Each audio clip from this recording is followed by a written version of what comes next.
নমস্কার, জ্ঞান সঙ্গমে সবাইকে স্বাগত। আজকের নলেজ পয়েন্ট খুব ভালো, ভীষণ ভালো। বলছেন গুরুজি 8 সম্পদ। হ্যাঁ, আমাদের লাইফে আমাদের ব্যবহার, আমাদের দৈনন্দিন জীবনে চলার পথে 8টি সম্পদ আছে কি না, এবং প্রকৃত অর্থে সেটির আমরা সেই সম্পদ আমরা বজায় রাখতে পারি কি না, তার কিন্তু এইটা নলেজ পয়েন্ট সেই রিলেটেড। প্রথমে গুরুজি বলছেন যে সম্পদ সেটা হচ্ছে বস্তুগত। সেটাই কি শুধু সম্পদ? না, স্বাচ্ছন্দ্য। কিছু মানুষ উত্তরাধিকার সূত্রে অনেক সম্পদ পান এবং কারোকে সেই সম্পদ পাওয়ার জন্য অনেক অনেক পরিশ্রম করতে হয়। এটা হচ্ছে 1 নম্বর। 2 নম্বরে গুরুজি বলছেন স্বাস্থ্যতে বলছেন গুরুজি কিছু মানুষের প্রচুর টাকা আছে কিন্তু অসুস্থ হয়ে পড়ে। তারা কিন্তু ম্যাটেরিয়াল ওয়েলথটা ইনহেরিট করতে পারে, কিন্তু ম্যাটেরিয়াল ওয়েলথ তখন ইমম্যাটেরিয়াল হয়ে দাঁড়ায়। এবং কারো হয়তো বেশি টাকা থাকে না, কিন্তু সে প্রচুর ভালো খাদ্য খাবার খেতে পারে এবং তার স্বাস্থ্যও ভালো। সেজন্য স্বাস্থ্য কিন্তু সম্পদ। 3 হচ্ছে সাফল্যও সম্পদ। কিভাবে? একজন উচ্চবিত্তশালী, যার খুব অর্থ আছে আর কি, অর্থশালী ফ্যামিলিতে তিনি জন্মেছেন কেউ হয়তো, কিন্তু তিনি যা করেন তাতেই তিনি ব্যর্থ হয়ে যান। তো তাহলে সাফল্যও কিন্তু এক ধরনের সম্পদ। সেখানে উচ্চবিত্ত ফ্যামিলিতে জন্মানো এবং বেড়ে ওঠা, সেটা তখন তার কাছে আর কিছু মানে রাখে না। যদি তিনি কোনো কাজকে করার জন্য কোনো কাজ করতে যাচ্ছেন এবং কাজ করতে গিয়ে যদি তিনি ব্যর্থ হয়ে যাচ্ছেন, তাহলে কিন্তু সেটা সম্পদের মধ্যে আসলো না। সাফল্য কিন্তু সম্পদ।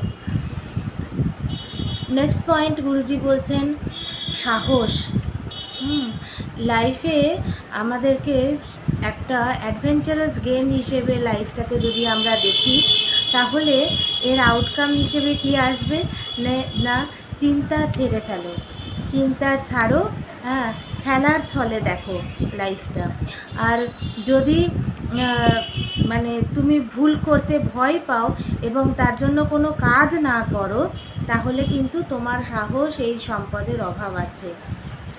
সাহসের অভাব থাকলেই কিন্তু অনেক সময় আমরা কাজ করি না, চুপচাপ বসে থাকি। তো সেটাই গুরুজি বলছেন যে প্রচুর টাকা থাকলেও কিন্তু তখন ফান আসবে না, কৌতুক আসবে না। আর নেক্সট পয়েন্ট গুরুজি বলছেন বন্ধুত্বতেও কিন্তু বলছেন গুরুজি যে কেয়ারিং অ্যাটিটিউড থাকলে তাহলেই কিন্তু সেন্স অফ বিলঙ্গিংনেস আসে, এবং সেটা একটা বিরাট বড় আশীর্বাদ। যদি কারো অন্য ধরনের সম্পত্তি থাকে কিন্তু সেন্স অফ বিলঙ্গিংনেস না থাকে, তাহলে কিন্তু সে খুব লোনলি ফিল করে আর খুব ভয় ফিল করে, একাকিত্ব ফিল করে বা ভয় ফিল করে। সেই জন্যে বন্ধুত্বটাও হচ্ছে সম্পদের মধ্যে পড়ে। 4, তারপরের পয়েন্ট, সেটা হচ্ছে দক্ষ হওয়া। দক্ষতাও একটা সম্পদ। মানুষ যা পারে তা করে এবং লক্ষ্য পৌঁছতে অনেক সময় পারে, অনেক সময় লক্ষ্যে পৌঁছতেও পারে না, ব্যর্থ হয়ে যায়। শুধু এটাই যথেষ্ট নয়, তোমার দক্ষ হওয়া প্রয়োজন। এটা গুরুজি বলছেন যে দক্ষতার সাথে কাজ করতে হবে। যারা দক্ষতার সাথে কাজ করতে পারে তারা লোকজন, নিজের মনকে ম্যানেজ করতে পারে, লোকজন এবং সিচুয়েশন সব কিছুকে তারা ম্যানেজ করতে পারে। 7 নম্বরে বলছে ডিগনিটি থাকা খুব দরকার। বিশ্বের সব ক্ষেত্রেই শিক্ষণীয় যদি আমরা ভীষণ সজাগ হয়ে সেটাকে লক্ষ্য করি। বি হাম্বল, গুরুজি বলছেন তাহলে তুমি দেখবে যে তোমাকে কিছুই স্পর্শ করতে পারছে না, কেউ তোমাকে হিউমিলিয়েট করতে পারবে না। আর ভগবানের দৃষ্টিতে যারা এই সৃষ্টির সেবা করে তারা প্রকৃতপক্ষে তারা হচ্ছে রাজা আর রানী। হ্যাঁ, সেই জন্যে গুরুজি বলছেন রাজার মতো চলো এবং সেবক হয়ে যাও। নেক্সট 8 নম্বর পয়েন্টে গুরুজি বলছেন উৎসের স্মৃতি, মেমোরি অফ দ্য সোর্স। আমরা মানে আধ্যাত্মিক দিক দিয়ে যদি চিন্তা করি তাহলে দেখব যে আমরা কোথা থেকে এসেছি সেইটার ব্যাপারে কিন্তু আমরা সজাগ নই।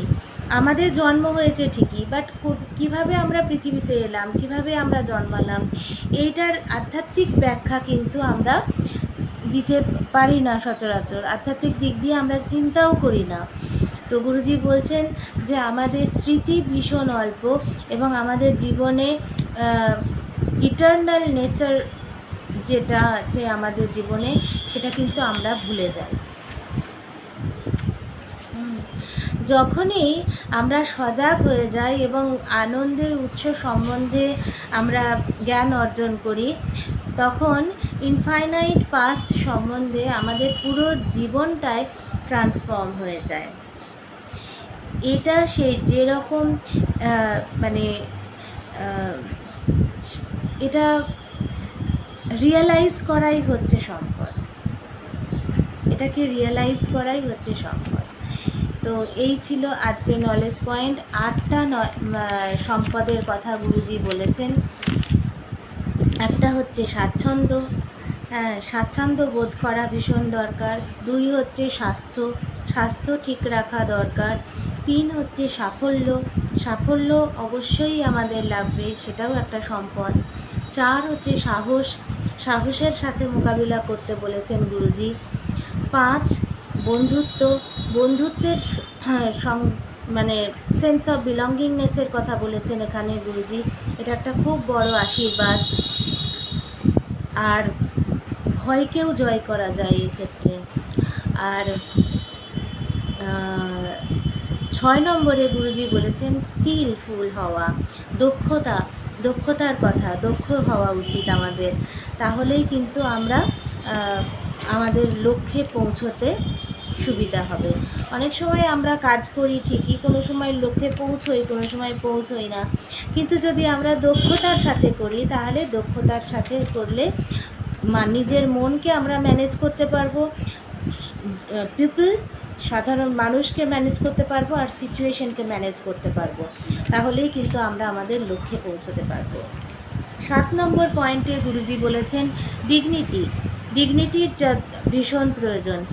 বি হাম্বল, তাহলে তোমাকে কিছু স্পর্শ করতে পারবে না।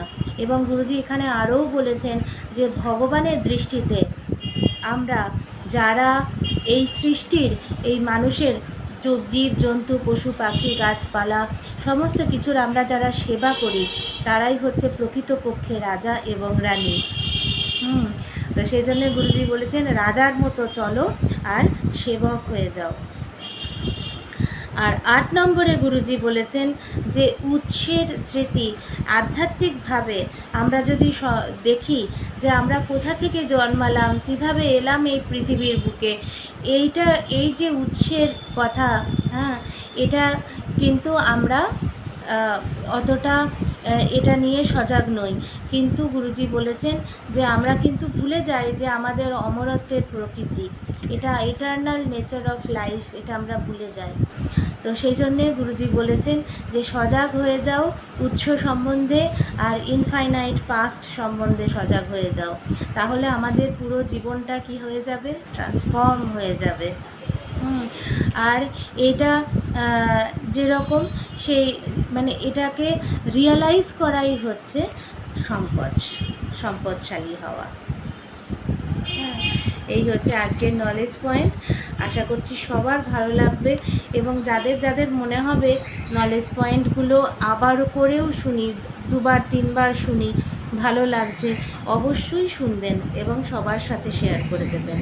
সবাই ভালো থাকবেন, সুস্থ থাকবেন। দেখা হচ্ছে পরবর্তী এপিসোডে। নমস্কার।